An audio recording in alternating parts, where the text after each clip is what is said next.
Welcome to Samarth Talks, an endeavor to raise awareness and sensitize India's youth around inclusion for persons with disabilities.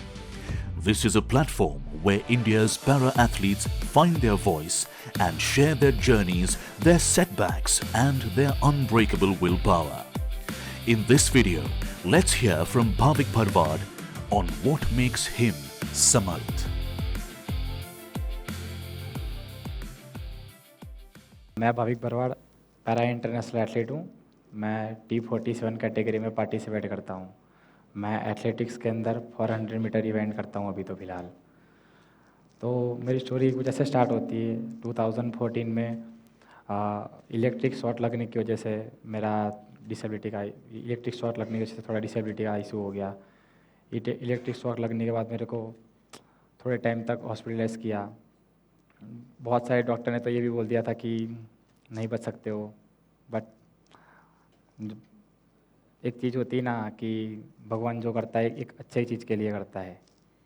वहाँ से थोड़ा मैंने सोच लिया कि अभी भगवान ने एक नया ज़िंदगी दिया है तो कुछ करना तो पड़ेगा ना। अभी सबसे अलग कुछ करना है तो कुछ अलग फील्ड में जाना पड़ेगा।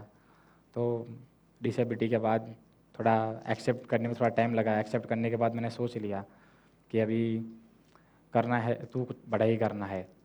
तो धीरे धीरे मैं पढ़ाई पे ज़्यादा फोकस करने लगा। बट मेरे को लगा कि पढ़ाई पे इतना ज़्यादा फोकस करने से कुछ मिलेगा नहीं मेरे को। फिर थोड़ा उस टाइम पे PKL चल रहा था तो मैं PKL देख के कबड्डी से थोड़ा इंस्पायर हुआ। तो मैं धीरे धीरे स्टार्ट किया खेलना कबड्डी।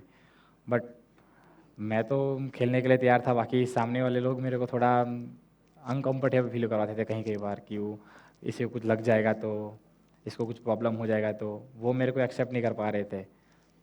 धीरे धीरे सब चलता रहा ऐसे ही।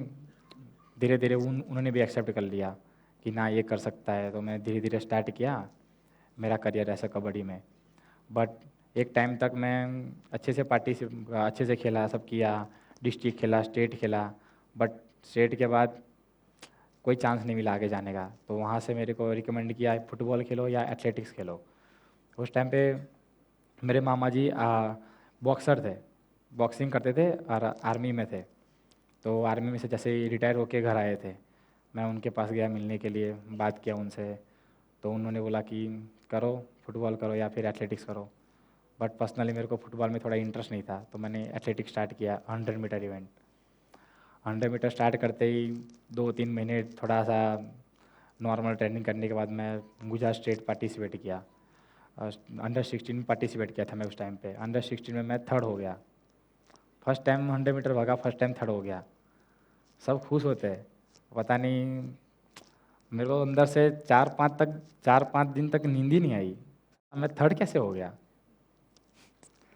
मैं थर्ड कैसे हो सकता हूँ। ट्रेनिंग के बाद मैं वापस से अंडर 16 वेस्ट जोन का ट्रायल दिया मैंने। वेस्ट जोन के ट्रायल में मैं गुजरात फर्स्ट हो गया। खेलने गया मैं नेशनल।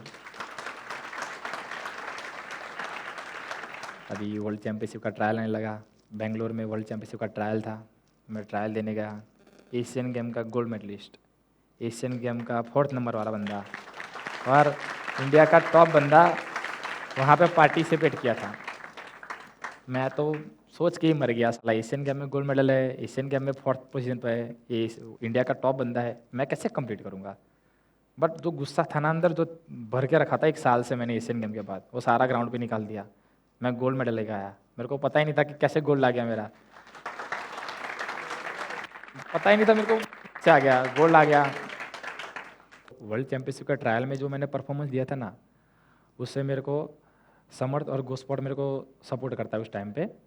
और उस टाइम पे मेरे को सारी फैसिलिटीज़ मतलब कि मेरे को प्रोवाइड की जाती है, जैसे कि फिजियोथेरापिस्ट है, न्यूट्रिशन है, स्पोर्ट्स साइंस की सारी फैसिलिटीज़ मेरे को प्रोवाइड की जाती है। मैं सब होप खो बैठा था, तब समर्थ ने आके मेरा वहाँ पे सपोर्ट किया। मैं मेरी लाइफ की सारी होप खो बैठा था कि अभी कुछ कर पाऊँगा, क्योंकि पहले ही मैं मेरी सर्जरी से लेके आगे इंटरनेशनल से लेके डाइट के खर्चे से लेके बाहर रह के कर रहा था ट्रेनिंग। तो बहुत ज़्यादा पैसा डाल चुका था मेरे घर का मैं अंदर स्पोर्ट्स में। फिर घर वाले भी एक हद तक सपोर्ट करते हैं, मामा भी एक हद तक सपोर्ट करेंगे। मामा भी सोच लिया चलो कुछ और ट्राई करते हैं। बट किस्मत में तो कुछ और ही लिखा था, सोच में कुछ और रहा था। किया, समर्थ आया, समर्थ के बाद मेरा ट्रीटमेंट हुआ ठीक से, ट्रीटमेंट हुआ, थोड़ा मैं वर्क पे आया, मेरे को लॉकब्रो यूके कैंप के लिए भेज दिया गया। इंटरनेशनल मैं कैंप के लिए गया, ट्रेनिंग के लिए 1 मंथ। तो यहाँ पे इंडिया में क्या है, हमको पता है भागना है, पर पता नहीं कैसे भागना है। वो हमको वहाँ लंदन में सिखाया गया कि भागना है कैसे, वो कोच ने हमको समझाया पूरा कि कैसे भागना है, पूरा सीखा। उस टाइम पे भी वहाँ पे मैं 100% एकदम वेजिटेरियन हूँ। आउट ऑफ कंट्री जाओगे वेजिटेरियन हो तो दिक्कत तो ज़्यादा होगी ही। उस टाइम पे भी समर्थ ने बहुत ज़्यादा सपोर्ट किया और वहाँ पे ट्राई किया कि वेज फूड मिल सके। 1 महीना हमने निकाला कैसे भी। मेरे को बोला था कि ज़्यादा रह सकते हो, पर फूड का प्रॉब्लम था बहुत ज़्यादा, तो फिर मैं रिटर्न आ गया। और अभी फिर आ रहा था, ओलंपिक आ रहा था अभी, पेरिस ओलंपिक्स। इतने साल से मेहनत किया था एक ओलंपिक्स खेलने के लिए, इतने साल से मैं तैयारी करता था एशियन गेम खेलने के लिए। एशियन गेम नहीं खेल पाया, वर्ल्ड चैम्पियनशिप खेला, उसमें भी इंजरी खा लिया। अब ओलंपिक बचा था एक, किया पूरा, पर मेरा हैमस्ट्रिंग 100% रिकवर नहीं हुआ था। ओलंपिक के टाइम पे मेरे को प्रॉब्लम था। मैं दोनों हैमस्ट्रिंग पे, मेरे को तो मना ही किया था फिजियो ने कि मत दौड़ो, ट्रायल मत दो। मैं कहाँ किसी का मानने वाला, दिया मैं तो ट्रायल, पर बहुत ख़राब परफॉर्म किया। उस दिन से मैं सीख गया कि हर चीज़ को सोच समझ के करना पड़ता है। कोई भी चीज़ ऐसी नहीं है कि आप आए उठ के ये कर लूँगा वो कर लूँगा, ऐसे कुछ नहीं होगा। कोई आपका गोल है तो एक ही गोल होना चाहिए। उस टाइम पे मेरे लाइफ में बहुत ज़्यादा गोल थे। मैं एशियन गेम खेलूँगा, ओलंपिक खेलूँगा, वर्ल्ड चैम्पियनशिप खेलूँगा, ये नेशनल खेलूँगा, वो नेशनल खेलूँगा, यहाँ परफॉर्मेंस दूंगा, यहाँ खेलने जाऊँगा, डिस्ट्रिक्ट खेलने जाऊँगा, स्टेट खेलने जाऊँगा। ऐसी मेरी मेंटालिटी थी। फिर मेंटालिटी पूरी चेंज की और एकदम शांत दिमाग रख के सोचा। दुबई फाजा ग्रैंड प्रिक्स आने वाला था, मैं बोला उसमें पार्टिसिपेट करूँगा। अभी इंजरी को रिहैब किया एकदम। समर्थ से पूरा टीम आया था, विपुल सर भी हमारे साथ आए थे। हम वहाँ पे गए खेलने के लिए। जैसे मैं स्टार्ट लिस्ट देखता हूँ, स्टार्ट लिस्ट आता है इवेंट के पहले, मैं बहुत खुश हो जाता हूँ। जो बंदे मैं पहला इंटरनेशनल जहाँ खेलने गया था, जो मेरे को काटे थे, वो सारे बंदे मेरी रेस में पार्टिसिपेट कर रहे थे। अभी तो टाइम गया बदला लेने का। पहले दिन मेरा 400 मीटर था। 400 मीटर तो मेरे को इतना कॉन्फिडेंस था ना कि एशिया में मेरे को कोई काटने वाला है नहीं। एक दो बंदे हैं जो एशिया में मेरे को टक्कर दे सकते हैं एशिया में, बाकी कोई है नहीं। तो मैं ऐसे कॉम्पिटिशन में कटूंगा नहीं। 1 साइड से मैंने 400 मीटर में गोल्ड मेडल लिया, 1 साइड। बट ये क्या था एक चीज़ कि जो मैं ग्राउंड पे कर रहा था वो मेरे कंपटीशन में नहीं करवा रहा था मैं।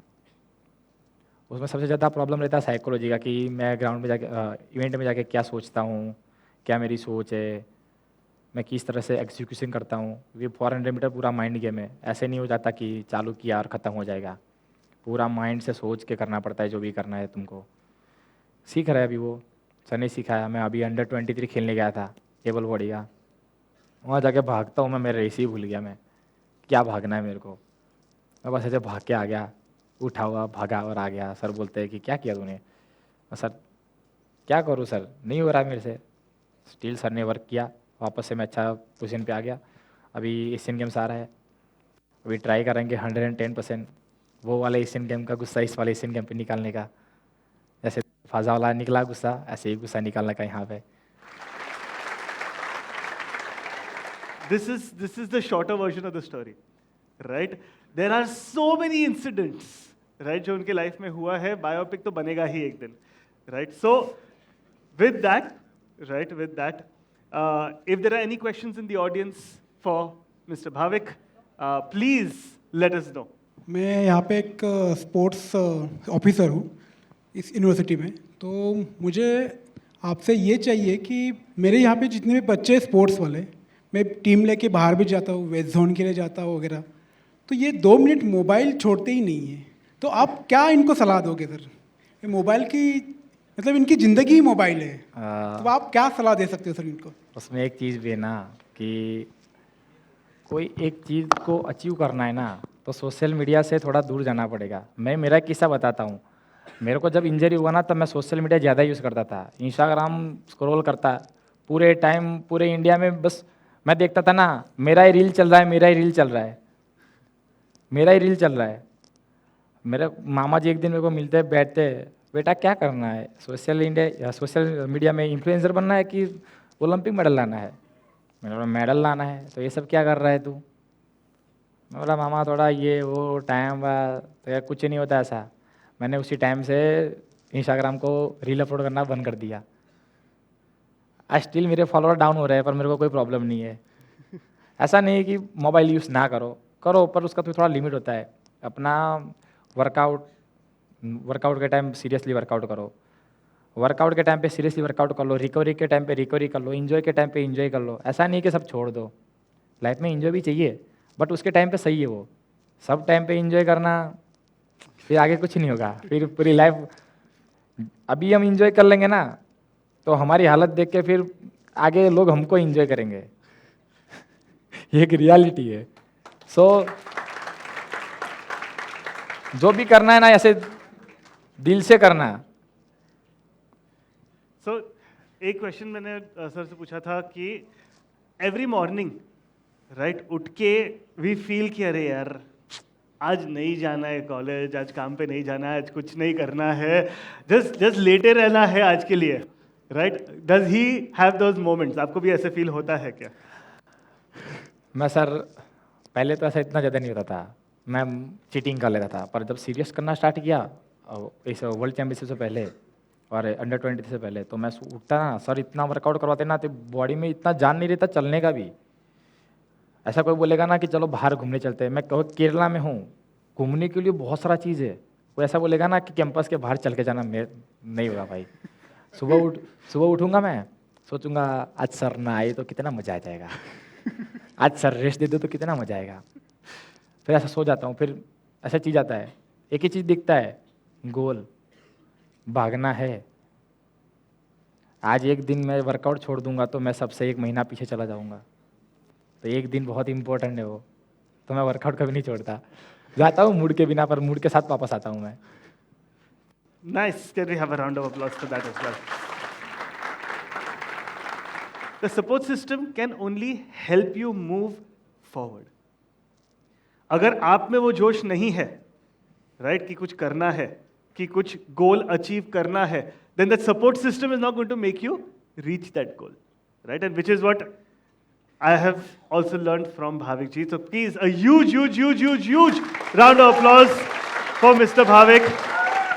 And wishing you the best of luck. You make us proud every day. And he will be competing for India very, very soon, right, in every international event and winning golds, silver, no, not silvers. Silver and bronze तो सिर्फ colors है, gold ही सिर्फ medal है. Fantastic.